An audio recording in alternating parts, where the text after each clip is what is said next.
टाचांना भेगा पडल्यावर पाय दुखतात का? भेगा पडलेल्या टाचा नॅचरली स्मूथ कशा करता येतील हे तुम्हाला माहित आहे का? नसेल माहीत तर मग आजचा व्हिडिओ हा तुमच्यासाठीच आहे. आजचा आपला विषय आहे भेगा पडलेल्या टाचा घरच्या घरी रिपेअर कशा करतात. त्याचे काही सोपे टिप्स आज आम्ही तुम्हाला देणार आहोत. ते पाहण्यासाठी हा व्हिडिओ शेवटपर्यंत नक्की बघा.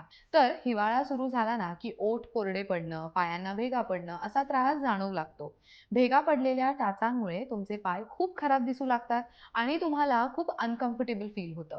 टाचांना तीव्र भेगा पडल्या तर खाज आणि वेदना ह्या सुद्धा जाणवू लागतात, ज्यामुळे चालणं सुद्धा कठीण होतं.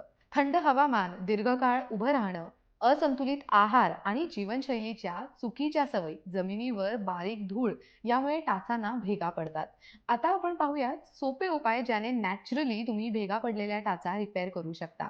उपाय करण्याआधी पहिली पायरी म्हणजे काय तर कडक झालेली जी डेड स्किन आहे, मृत त्वचा ती काढून टाकणं. आपले पाय कोमट पाण्यात भिजवा आणि थोडंसं मीठ घालून त्यात तुम्ही 10 मिनिटं पाय तसेच ठेवायचे. टाचांची मृत त्वचा हलका ब्रश यूज करून तुम्ही काढून टाका किंवा तर फूट स्क्रब तुम्ही यूज करू शकता. आता आपण पाहूयात पहिला उपाय तुम्ही काय करू शकता.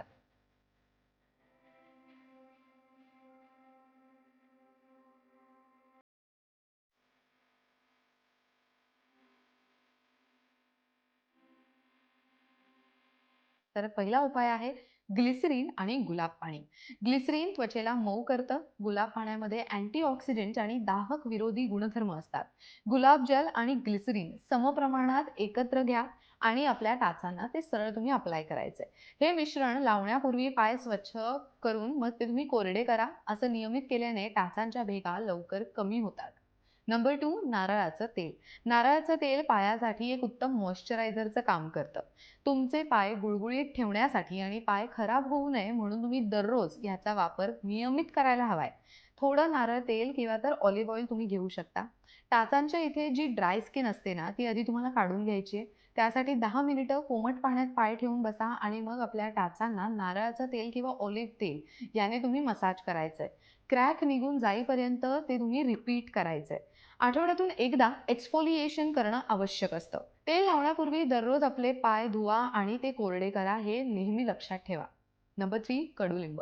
टाचांवर तीव्र भेगा पडून खाज सुटली असेल आणि सूज येत असेल तर कडुलिंबाची पाने आणि हळद यांची पेस्ट लावणं हा एक उत्तम ऑप्शन ठरू शकतो. कडुलिंबाची पाने आणि हळदीमध्ये प्रतिजैविक आणि दाहक विरोधी गुणधर्म असतात.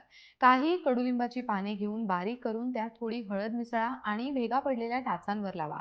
15 मिनिटं राहू द्या आणि मग कोमट पाण्याने पाय धुवून घ्या. या घरगुती उपायांनी पायांवर आलेला जो कोरडेपणा आहे, कठोरपणा आहे, तो दूर होऊन भेगा कमी होण्यास मदत होते. हे उपाय करूनही तुम्हाला बरं वाटत नसेल किंवा तुम्हाला असं जाणवतंय की त्रास वाढलाय, तर डॉक्टरांचा किंवा तज्ञांचा मात्र सल्ला नक्की घ्या. आजच्या व्हिडिओमध्ये आपण पाहिलं की भेगा पडलेल्या टाचांना घरच्या घरी नॅचरल पद्धतीने रिपेअर कशा पद्धतीने करू शकता. या व्हिडिओमध्ये इतकंच. ही माहिती तुम्हाला कशी वाटली ते आम्हाला कमेंट बॉक्समध्ये नक्की सांगा. अशाच अजून कोणत्या विषयांवर आम्ही व्हिडिओज करावे ते सुद्धा तुम्ही आम्हाला कमेंट सेक्शनमध्ये सांगायला विसरू नका. लोकमत सखीच्या फेसबुक पेजला नक्की लाईक करा आणि यूट्यूब चॅनलला जर अजून तुम्ही सबस्क्राईब केलं नसेल तर ते मात्र नक्की करा. सोबतच बेल आयकॉनवर क्लिक करायला विसरू नका, कारण बेल आयकॉनवर क्लिक केल्यानंतर आमच्या सर्व व्हिडिओजचे नोटिफिकेशन्स तुम्हाला वेळोवेळी मिळत राहतील. पाहत रहा लोकमत सखी.